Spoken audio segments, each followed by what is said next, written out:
What's up, my co-workers? Working a day shift, night shift, swing shift, mid shift, 16 on, 12 off, 2 on, 3 off.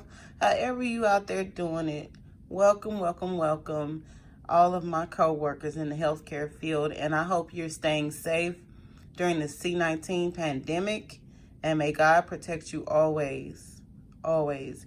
Now, this is for some of my newbies, or even anyone in the healthcare field that just struggles with a DNR order versus a DNI order. I'm just here to help you out. It won't take long at all. DNR versus DNI. What is the difference? And by the way, this is your girl at She Nurses TV. It's what I do. I love nursing. I love caring for people. Hit me up at shenurses.tv@gmail.com if you have any questions or any topic you would like me to discuss. Okay, DNR means do not resuscitate. And the R makes the difference. Pay attention to the R and the I, because the R means resuscitate. So whenever you see that, that means do not provide CPR if the patient goes into cardiac or respiratory arrest, because they don't want you pushing and pounding on their chest. I mean, some people just don't like that. I mean, it could get real sometimes in an emergency situation. People survive, but they have broken ribs, bruised chest. I mean, everybody is different. They just don't want it. You know, the patient does not want it, and only a physician can approve or give this order. It makes it valid. It makes it legal. You have to do it the right way. That's one of the first things you need to do. That's why I put this on here. When you get a new patient, someone you're not familiar with, you need to know their code status. That's one of the first things I ask. What's their code? Are they a full code?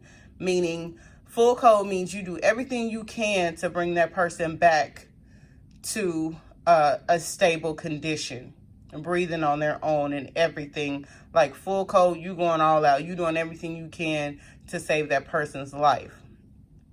So that's the main thing I want to know. Are they a full code? Are they a DNR, DNI? What specifications have they given us when it comes to emergencies and life-saving issues with their care?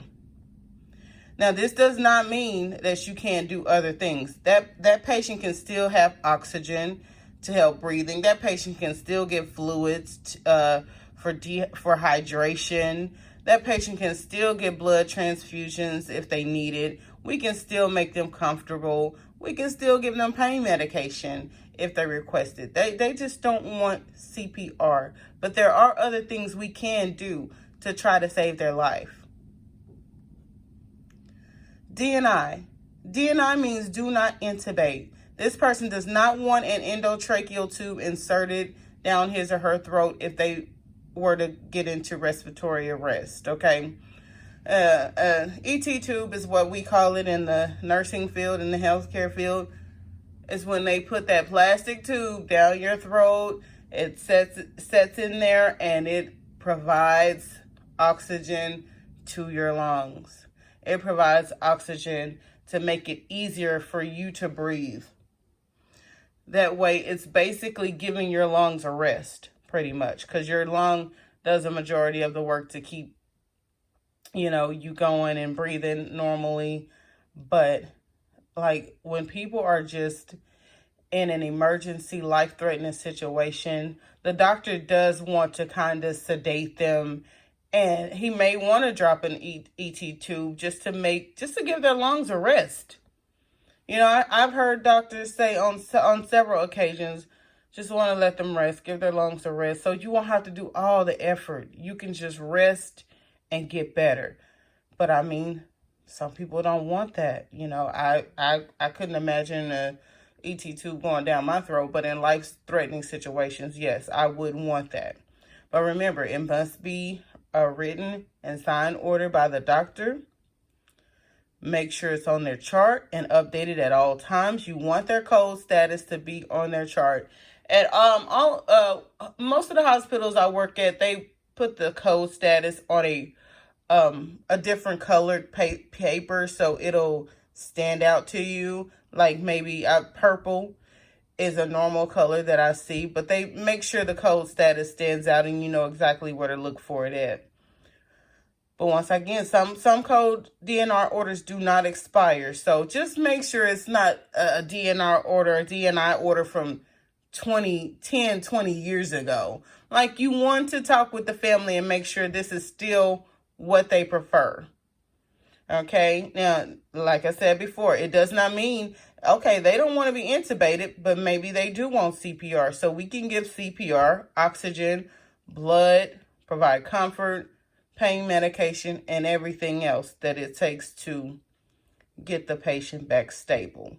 So just remember, the R in DNR, do not resuscitate. The I in DNR, do not intubate. Okay, now in case of emergencies, if you're out and something happens to you, you were to collapse, please wear a DNR bracelet. It'll give them a heads up, hey, we need to check this person's code status. Tell your family what your wishes are ahead of time. The family cannot override a DNR order. Only an authorized decision maker can reverse the order. So please let your family know. It's so many cases that, you know, we get a patient that comes into the hospital and the family are just looking at each other like, you know, did you know what mama wanted? Did you know what daddy's wishes were? Like, it leaves the family torn because some people want a DNR, some people, and some members of the family don't. So just please make your needs known so it doesn't just get nasty at the end between family members regarding your care. And I hope this helps somebody, and you all have a wonderful day. Stay safe.